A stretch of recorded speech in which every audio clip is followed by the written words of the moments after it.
Welcome back to another UNC Tar Heels football recruiting podcast here on TarHeelIllustrated.com. And if you are watching us on our growing YouTube channel, Tar Heel Illustrated, I'm THI publisher Andrew Jones, and joining me is our director of football recruiting, Miss Deana King, who has been working 23 hours and 59 minutes a day since the dead period ended on June 1st. Lots of stuff is going on, Deana, on the football and basketball recruiting. You've actually dipped your toes in the basketball side of things as well, because there's so much going on, but you have been rather prolific with your Deana's Dandies and interviews and some other stuff. We're going to talk about what's transpired over the last week at Carolina with the open period now taking place, a couple of official visits, some prominent unofficials, a couple of offers.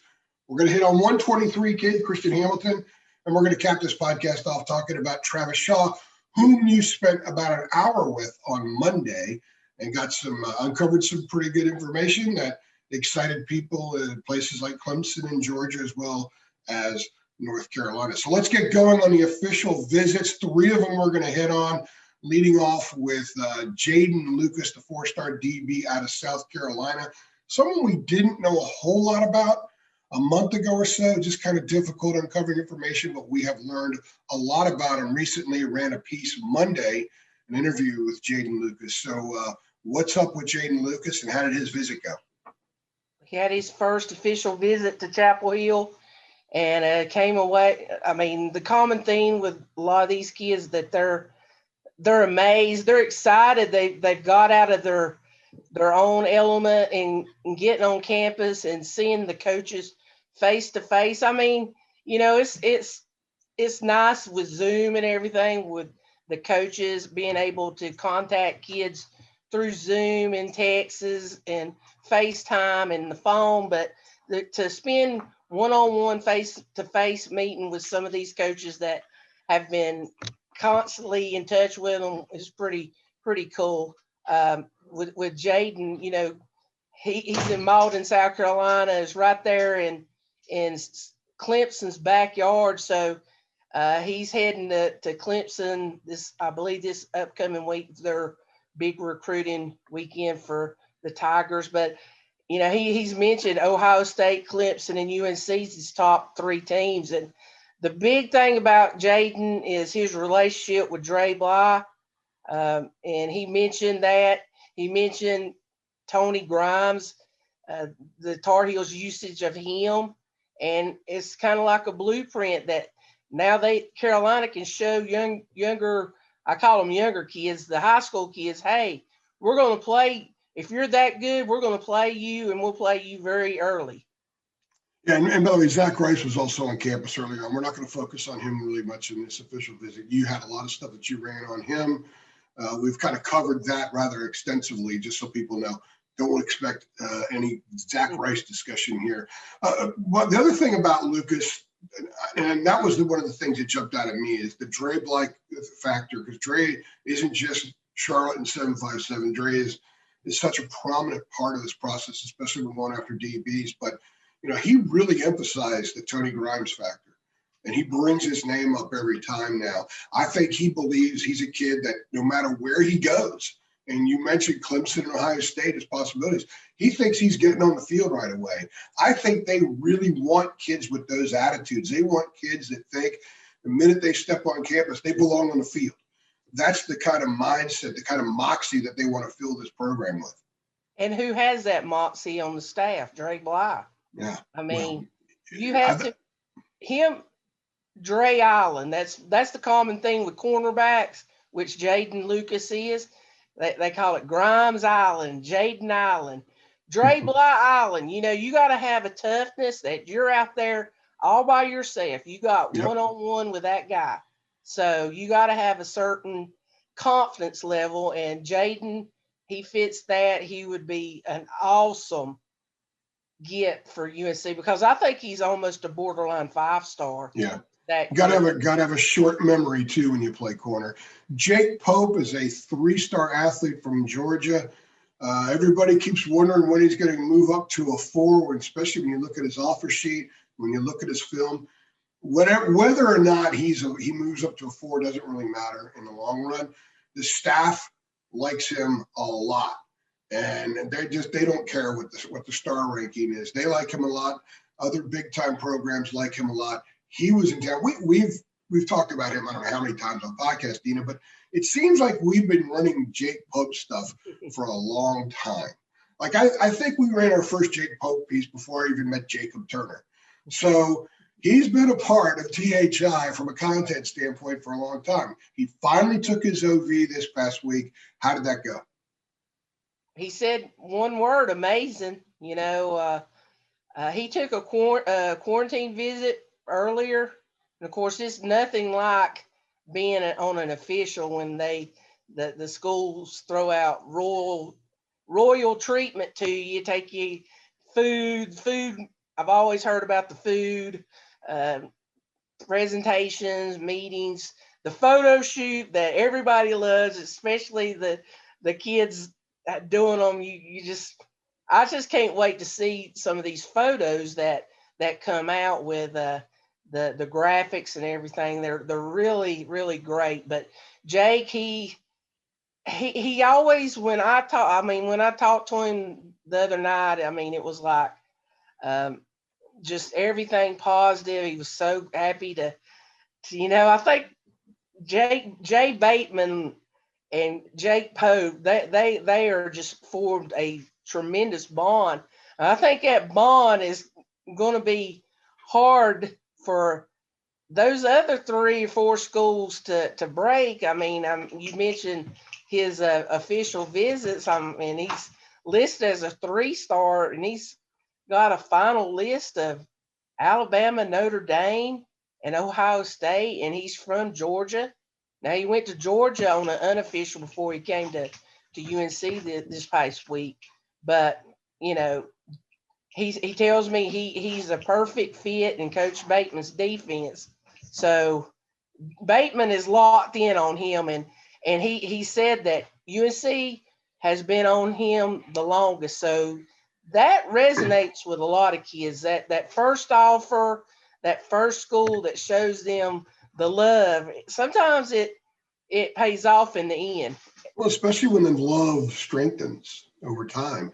And by the way, Jake Pope is another kid with a big time moxie. Watch his video, just even the photo shoots, you can just tell he's got a lot of moxie there. I think he would fit. We keep talking about that. That's what they want in the program. Justified moxie, not going over too far, going overboard with the moxie. I think that's what they want. Sebastian Cheeks is someone who kind of popped on the radar several months ago, linebacker from Northwestern's backyard there at Evanston, Illinois, 4-star kid. We don't really still know a ton about him, and I know that you've made the efforts, but you haven't been able to get a whole lot of stuff, not extracting a lot of stuff there. So what can you tell us about his OV? First of all, got to understand these kids are busy. I mean, he's just come off his official visit at UNC. He may be somewhere else, with the NCAA rules. They're not allowed to talk to media when they're on campus. So, Any campus.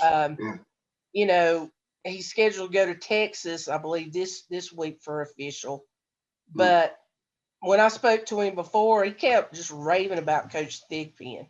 So he finally had a chance to meet Coach Thigpen in face-to-face and go around and tour the facilities. And I'm sure a kid from Illinois loved to spend a couple of days in the pretty Carolina skies that was present here in North Carolina for those few days.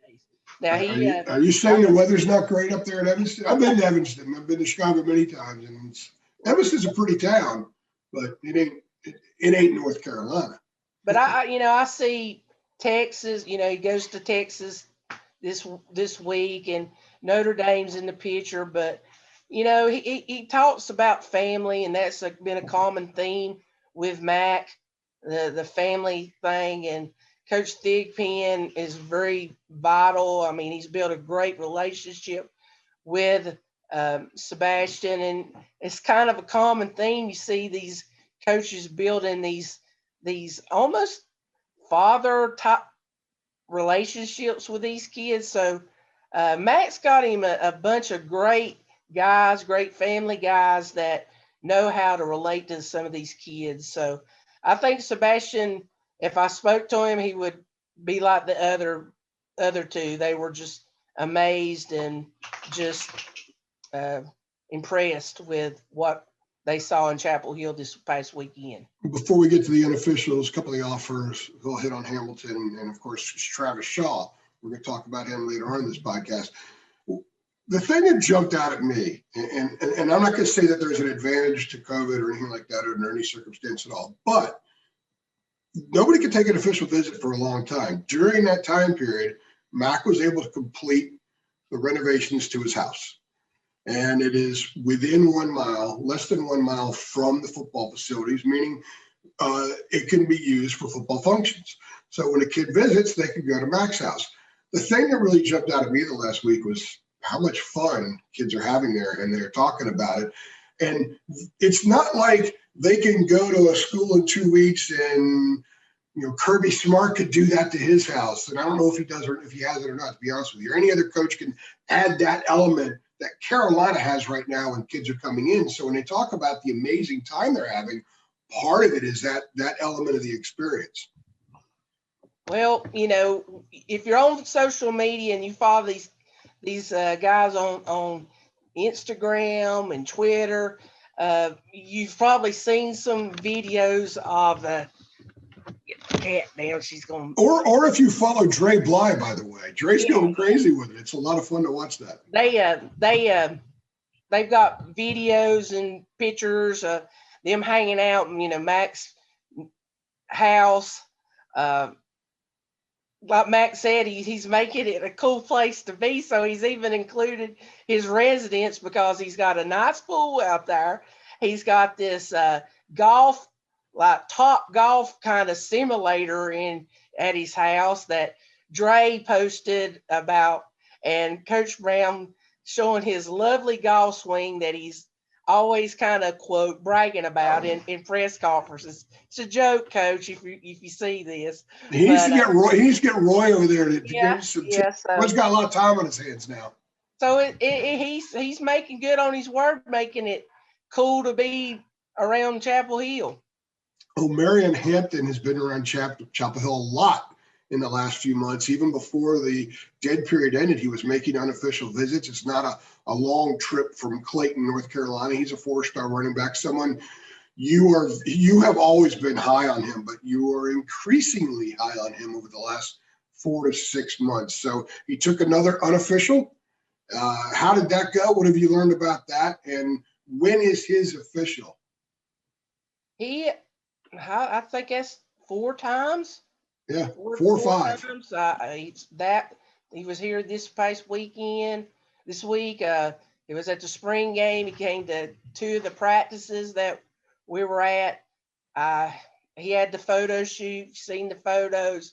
Had a great time. I think he feels very comfortable there, and so he had an official at Florida this week, so he posted pictures of being in Florida. Yes, all those. He don't have a official lined up for UNC right now. He has some other ones, but just my own opinion, I think he's kind of saving that.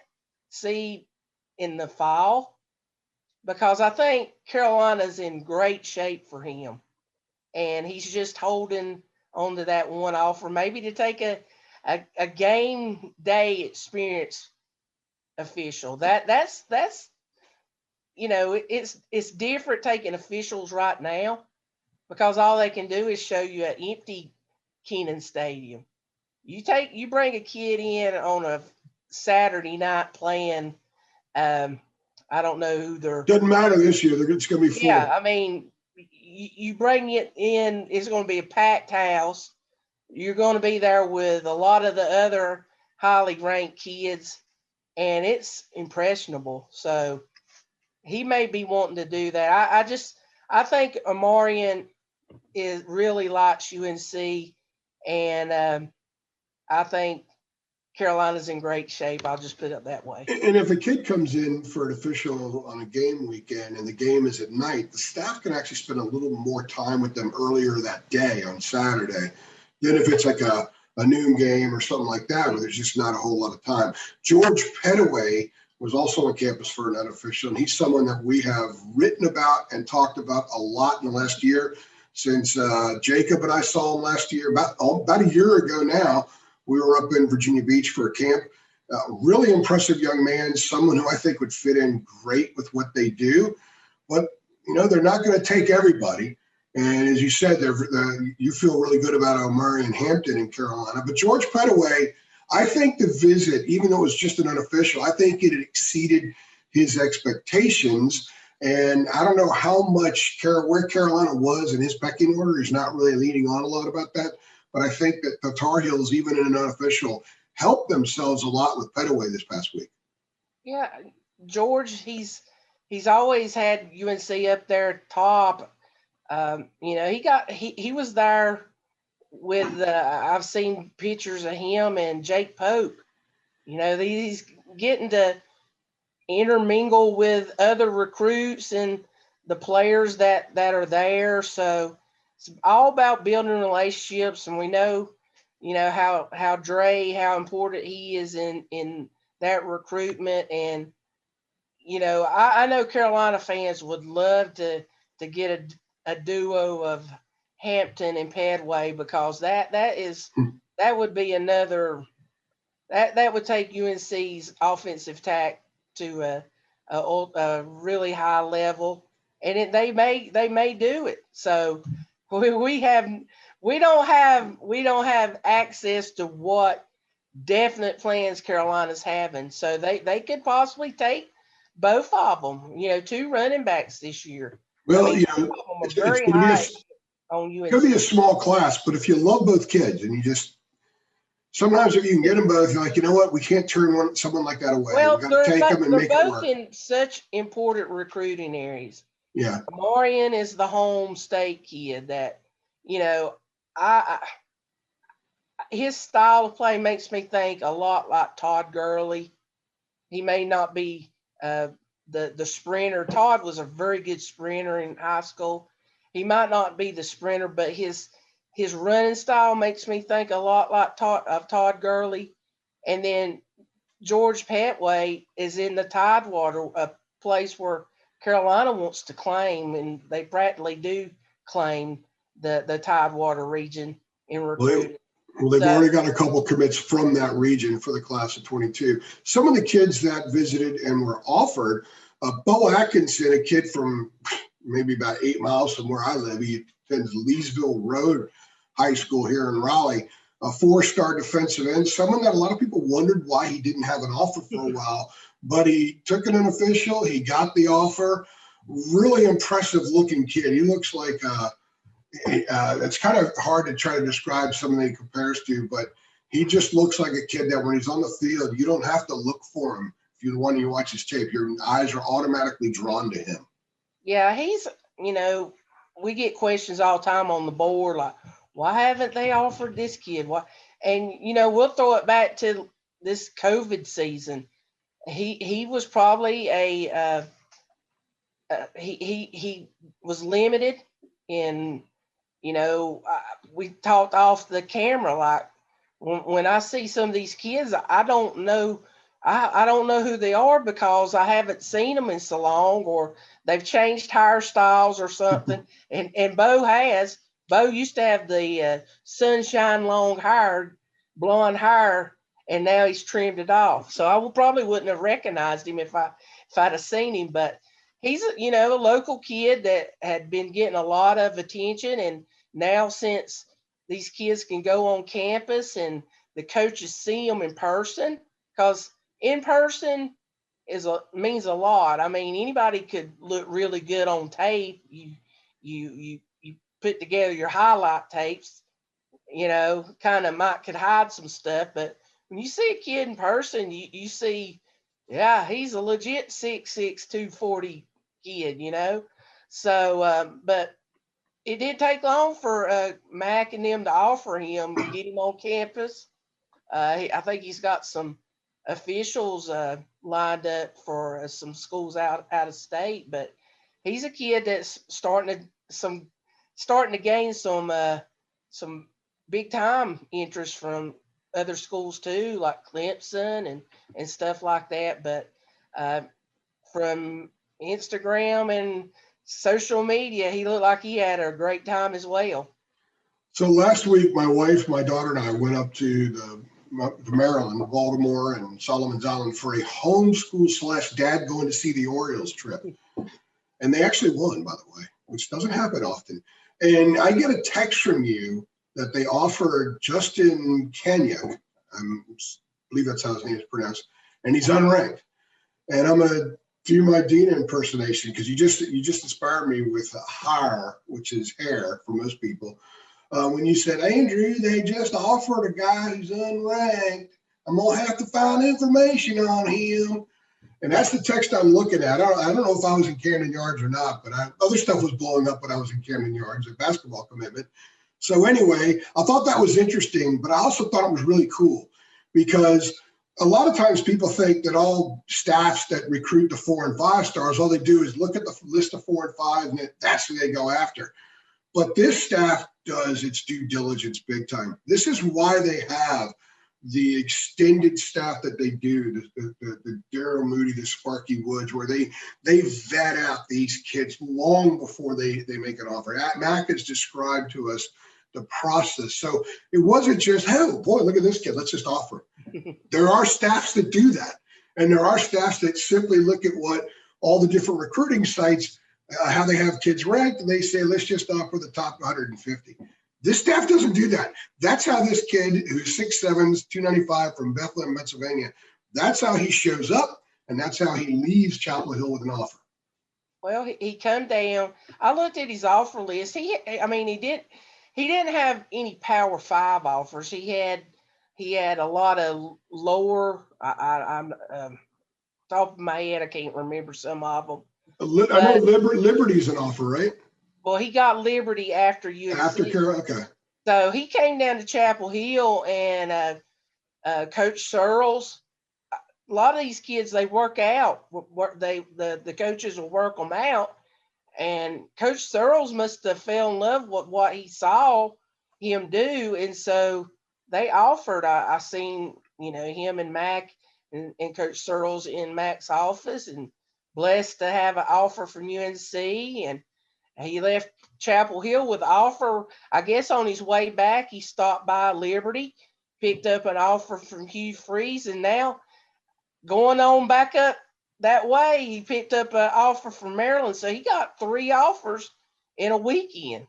And he's another kid that probably was limited with the exposure with all this, with COVID, maybe a kid that wasn't on a lot of colleges' radars as a sophomore, but had a pretty good junior year, and with everything going on, didn't get to go to see a Penn State or Pittsburgh. I'm using them as he is a Pennsylvania guy, and just took advantage of the June 1st lift being the band being, or I'm not called band, but the dead period ending. The dead period being ended, and took advantage of it. And I could see him getting some more offers because I think this might be teach size. But this also might be a case, and this is interesting because, and I'm not disparaging the previous regime, I'm just using this as an example. The previous regime would offer some kids sometimes that we kind of scratched our heads and said, okay, well, they're handing out a lot of offers. Now, they liked the kid, and they had reason. Larry just didn't throw out offers. He didn't offer nearly as many as a lot of other schools were. But he still threw some out there every once in a while. And they might have offered some kids that weren't really on a lot of radars, and that offer just stood there. It didn't lead to other offers. This staff has generated so much respect and credibility with its recruiting that when North Carolina offers a kid now who doesn't have a lot of other offers, that will lead to other schools offering. It's like, well, gosh, if that staff sees something in this kid, we got to get in on that too. So you'll see more offers from this kid come up from Power 5, simply because if he's good enough for North Carolina, then we got to get in on this act. Well, for example, I mean, Carolina, they've been the first offer for a lot of kids. Jamal Jarrett, a 23 kid, after Carolina's offered, he's got Georgia and Yeah. Florida, stuff like that. Noah Rogers, who I'm just really, I think Noah Rogers is just awesome. First offer was UNC. But Deana's got a football crush on Noah Rogers. He's exploded. I expect him to be one of the top wide receivers in the country. Christian Hamilton is one of the top wide receivers as well. He's a four-star kid, class of 2023. Hickory Ridge High School in North Carolina. You just spoke with him a couple weeks ago. This all starting to run together now, Deana. But Yeah. you did spend some time with him. You've spoken to him, and you're getting to know him a little bit.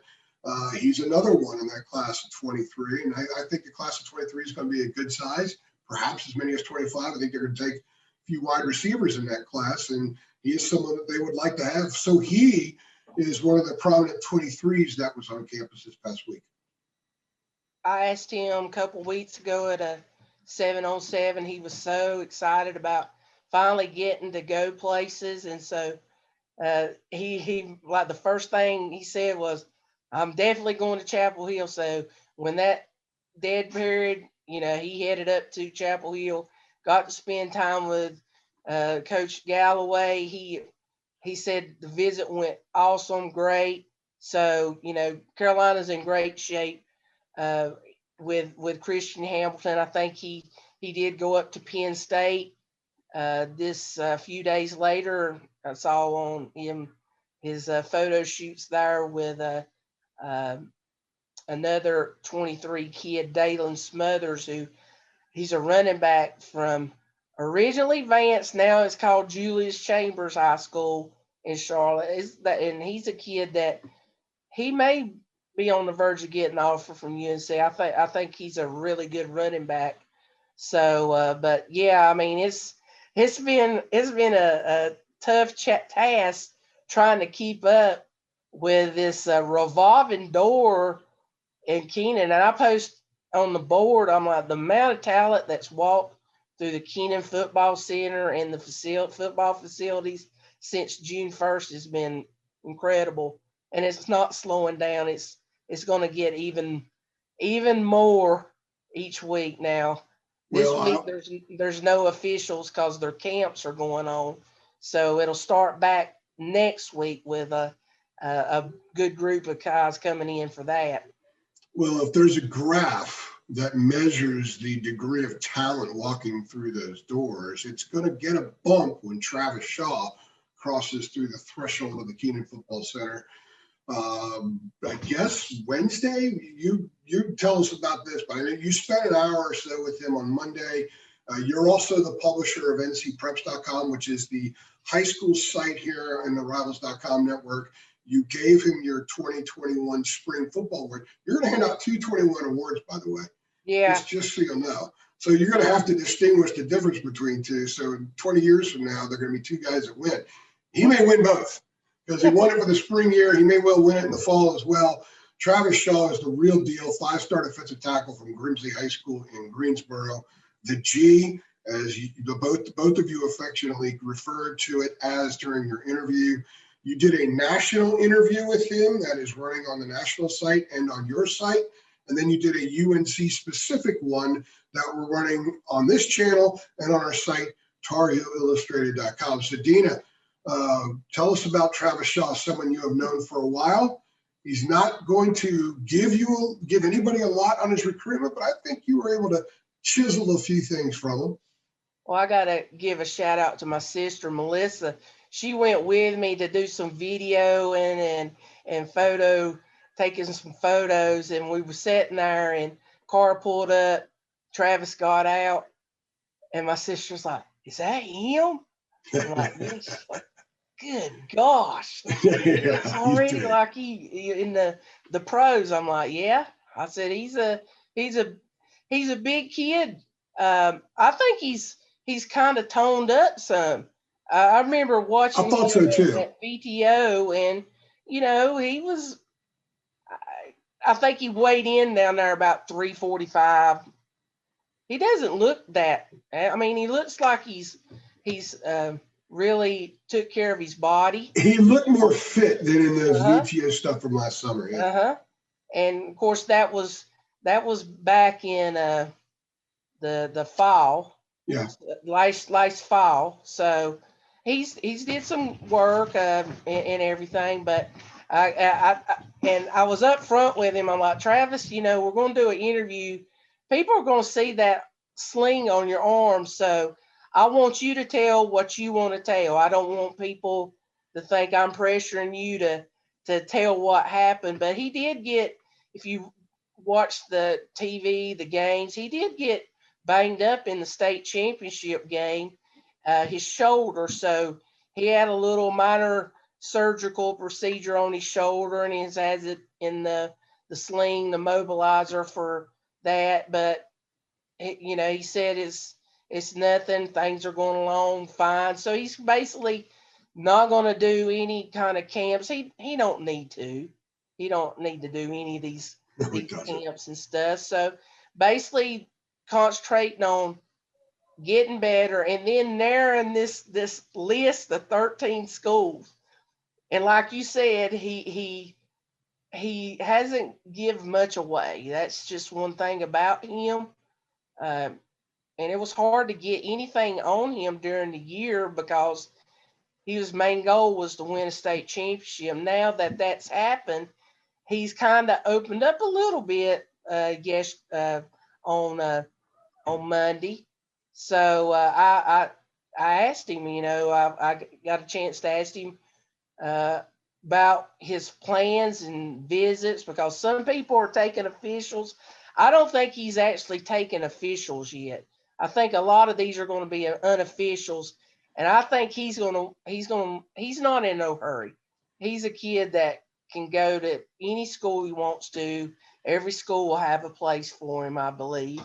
So, but we talked about UNC, the spring game, and he talked about how it was just nice to be on the campus and that, being there to watch football. And he did say he was going to UNC sometime this week. So it will be from Tuesday till I would say Thursday, the time frame, because he's supposed to go to Clemson yeah. weekend. And then Georgia next week. He'll pop up. So it's not going to be a scoop to us or any big thing to us because we've kind of reported he's going to be there. So and he's doing Georgia pop in. Deana, he's doing Georgia sometime in the middle of next week. And then he's going to Georgia. He's kind of like me. The days are running together and everything. He said next week, so he has definite plans for UNC, Clemson, and Georgia in the next 2 weeks. And then I asked him a team that possibly could jump back in, and he mentioned Alabama. But sure, why not? Just talking to Travis, I mean, one thing I listened back when I did the interview, he talked about, sometimes you just kind of like to hear how kids refer to North Carolina. He referred to it Carolina, and I love the way it's like Carolina meant something, And to be clear, South Carolina is one of the 13 on his list. Yeah. So when he's saying Carolina, he's not talking about South Carolina, just for clarity. That's a distinguishing homeschool thing. One of the things that stood out to me in your interview with him was when he was talking about being at the spring game and the rain and all that kind of stuff. And he just said that, he liked just the football environment. Football players want to see football. But he also said it was kind of neat that people around campus and around the stadium knew his name. Yeah, he's like he's now the number 3 player in the country, the ranking overall, yeah. And he's 6, I think he's about 6'7". And somebody like that walks in Keenan, I mean, his face is plastered all over social media, and I'll give credit the under Matt, this Tar Heel nation of among social media, they have just embraced this, and they're encouraging all these kids. They make graphics, they support them, they comment on them. So these kids are almost celebrities before they even decide on what school they're going to. So well, we have seen with our coverage and the reactions that people have on Twitter to our podcast, on our message boards, we have seen a significant uptick in reaction and comment and interest in Carolina football recruiting. And it's been progressive, but it's been at this kind of a slope. It is almost like a rocket going up how much the interest has grown. The last couple of years of the Fedora regime, there were the diehards that were interested, but they're bringing in other people to have interest in this stuff right now, which is one of the reasons why so much of our football recruiting stuff is getting closer to the level of interest that there is for UNC basketball. I think that's a great thing. And I know that if the staff measure, they pay attention to everything, and they measure stuff like that. They know that they're resonating beyond the typical diehards, and they're creating new diehards. And if you follow recruiting, you're a diehard, in my opinion. Yeah. So, he got Travis. He has a lot of good relationships with a lot of the current players. Miles Murphy is right there he played at Dudley. So, he knows him really well, being in from Greensboro, and Ra and Javari that played at Glenn. He knows a lot of them. And, he said it. He's like, UNC's in my backyard. Yeah. So, I mean, people ask me all the time, like, is Travis Shaw really considering UNC? Yes, he is, The program trajectory is important. Deana, the program trajectory is important here with Travis Shaw. And I also think watching what guys like Miles Murphy do this season, because the other thing you pulled out of him too is he doesn't commit to a lot of stuff, but I think that he's going to make a decision very, very late in the process, as do you. And if you watch the interview and when you asked him the timeline question, you see the way he responded to it, I don't think he's going to milk it. I just think he wants to be 100% sure. And he said, I got to make it the best decision for myself and my family. He understands that 3 years after he gets into college, he's very likely an NFL kid. So he's got to make the right decision that could affect the rest of his future. So if you're North Carolina and you want to know, well, he's an in-state kid, why don't he just come to Carolina? Watch how a guy like Miles Murphy does this year. Watch what some of those young defensive linemen do, how they progress. Because Travis wants to go somewhere. All kids that have NFL aspirations, they want to go somewhere not just to play on a big stage, because the NFL will find you if you can play. They want to go somewhere where they're taught, where they're coached up, and they get better. So watch what those young DL kids do at Carolina this year, because he's going to be watching them. And if this decision does play out till about December, a lot of that, what those kids do in the field this year, will be a part of his process. Yeah, I agree. He also mentioned, what kids have come from North Carolina. Yeah. So, I mean, he's a very smart kid, and Coach Brown there at Grimsley, great guy. So, I mean, he's got a lot of good guys in his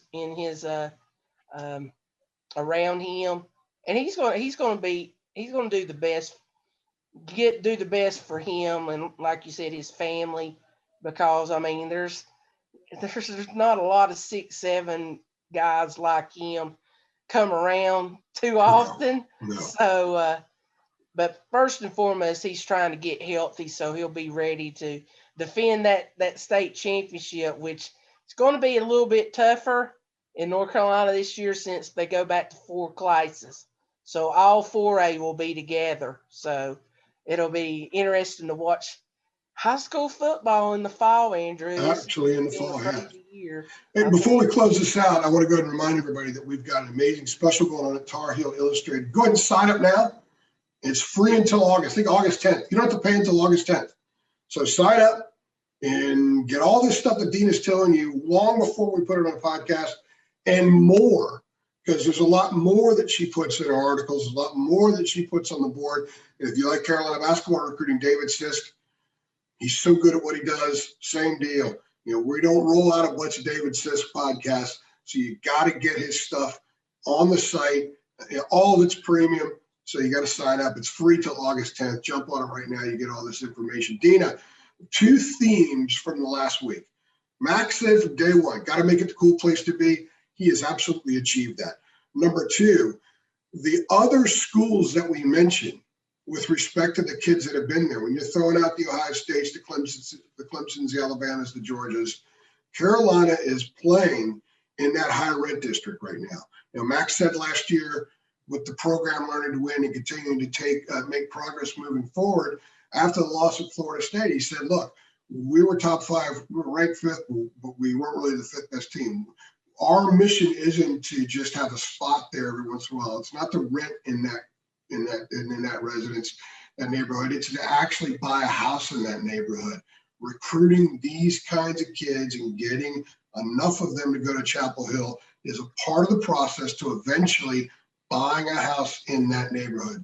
They've achieved the cool place to be stuff, and they're in the process of achieving the other. Yeah, he's just Max come back to win and win. Yeah. I mean, he's admitted they're way ahead of schedule.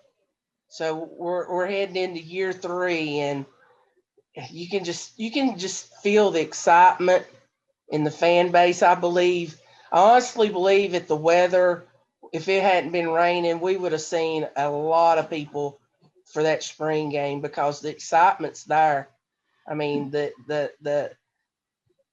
fan base is just, the season tickets, and now with everything opening up, it's just like a circus out here. Everybody's ready to go. You don't buy that house and make the renovations you made unless you're not damn serious about winning something significant.